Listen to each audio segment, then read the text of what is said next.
The first Formula One test of 2019 is in the books, and it's time for us to look forward to test 2. But before we do that, we're going to look back over test 1 properly.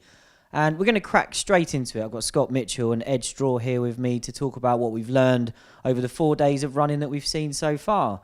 And Ed, a nice easy question to start. Halfway through pre-season, who's winning the testing war at the moment and why? Ferrari.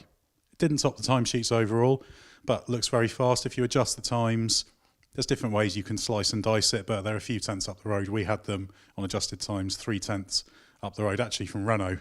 Probably Renault aren't really second, but that gives you an idea. Ferrari, right out the box. The car looked good on track. It's well balanced. It does what the drivers want to do. It's good over the curbs. It's got good traction. It's just a car that is actually what we've come to expect from Ferrari in the past few years. Very usable and works. And if with testing, it's always very, very difficult. Nobody's trying to go quick, even within the fuel that they're running. It's not about that, it's about learning. Sometimes they do go quick as part of that, but the overall times are not the key. But you factor in tyres and conditions and what we know about the fuel loads based on run lengths, and also what we can surmise about them based on the programme they're apparently running. And that everything there just points to Ferrari being in good shape. Now, it could just be they've hit the ground running, they've got a different programme, they're showing a little bit more. They've still got more to show, certainly. And obviously on single lap pace, there was nothing extraordinary if you look at the overall times. But it was just a great test for Ferrari. They could scarcely contain their excitement. Well, Sebastian Vettel couldn't on the first day. He was grinning, and I think he decided it was, to paraphrase, almost perfection, close to perfection. So a really good test for Ferrari. The car works, it's quick. So at the very worst, they're going to be strong in Melbourne. And if you had to put a few quid on who's going to win in Melbourne, you'd have to put it on a Ferrari at this stage. Still a long way to go, though. Scott, you've been really impressed with what we've seen from Ferrari off track as well, haven't you? Yes, so I think we did expect to see an improvement for Ferrari under Mattia Binotto. I'm not sure I actually expected to see this much of an improvement and this much change. Everything from the attitude of their star driver Sebastian Vettel through to the openness and proactivity of the communications team to just the demeanour of everyone in red. Pretty much, Vettel was talking about Maranello basically being full of smiles for the last 2 months. So it just bodes really well. It's that sort of, it's not the same because Mercedes have sort of been working on that environment for years and years now. That's not the work of a moment. Binotto coming in doesn't simply turn Ferrari from having elements of dysfunction to just suddenly being a well-oiled, perfect machine. It's still Ferrari. It's still capable of turning a picnic into a casino, basically.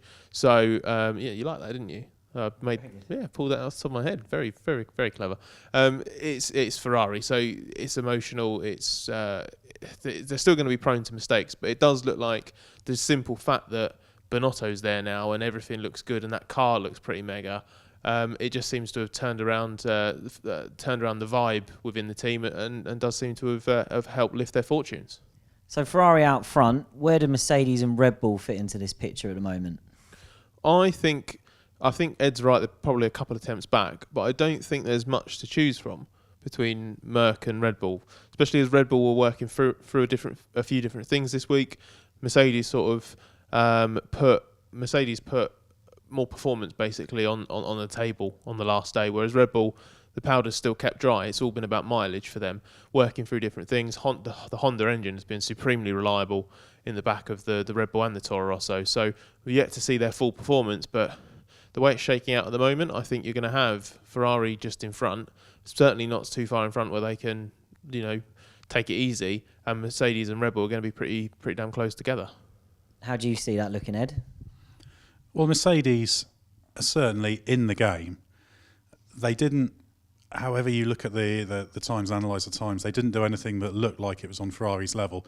So certainly a few tenths back at this stage. So the interesting question there is whether the fact they've not gone high rake, which is basically what everyone else has done, combined with the front wing regs, has caused some problems. Gary Anderson's talked about this at length in various of his written articles on autosport.com and on the Autosport podcast, whereby we see these two approaches on the front wing, and the Mercedes is quite conventional. They have basically as much wing area as they can to generate the aerodynamic load, the downforce, whereas other ones have got the wing kind of drops away, for want of a better word. And in order to get the downforce with that slightly reduced amount of wing, you have to have the greater rake, so your front wing is close to the ground, get stronger ground effect, and that allows you to get the load. And at the same time as that, you've got slightly less obscured airflow to the front wheels. So when you've got steering lock on, if you're a Mercedes, there's more to disrupt, shall we say, whereas if you're at Sauber, for example, it's Alfa Romeo. Exactly, yeah, I still haven't quite learned that one. And Alfa Romeo, it's a bit more benign and it's not so disruptive. So that's one possible reason that Mercedes might be struggling a little bit. They're not seconds off, it's not a crisis. And all the caveats always apply about how we judge their pace. But I think Mercedes has got a little bit of work to do. As for Red Bull, I would say they're looking with the Honda engine to be at a similar sort of level to what we saw last year, whereby they're pretty good. They're sort of thereabouts. They're not quite there. But this is exactly where Red Bull Honda really expected to be at this point. They always expected to be decent start, get stronger. So I think pretty good for Red Bull. They've had a decent test. Now let's look behind the big three. One of the storylines we're following this year is, can Renault sort of bridge that gap between what we call Class B and Class A? Firstly, are Renault anywhere near doing that? And secondly, are they at least at the front of the midfield, or are they under some pressure?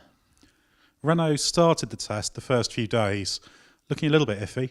They were quite pushed on the car build. There were lots of parts being ferried in and out on a daily basis. I know that's the case for all the teams, but for Renault it was quite tight in some areas. I think if Ricciardo had hit the wall when he had that DRS failure early in the test, that might have left them not running for a bit because they were quite low on certain parts that they needed to make the car put some power down, should we say. So I actually think Renault are looking quite good now. They've shown a lot more in the past few days. The car's looking good on track. They're able to carry good corner speed. If you look at the adjusted times, you can put them, as I said earlier, as high as second place. I don't think they're in second, but I think I'd say Renault is at the front of the midfield. With all of the usual caveats, as I keep saying, it looks like now they might well achieve their objective of just inching away from that midfield and moving into the no man's land between the top three and the rest, which is what they need to do this year to bridge the gap across. There's some other strong cars in the midfield, but the Renault looks strongest at the moment.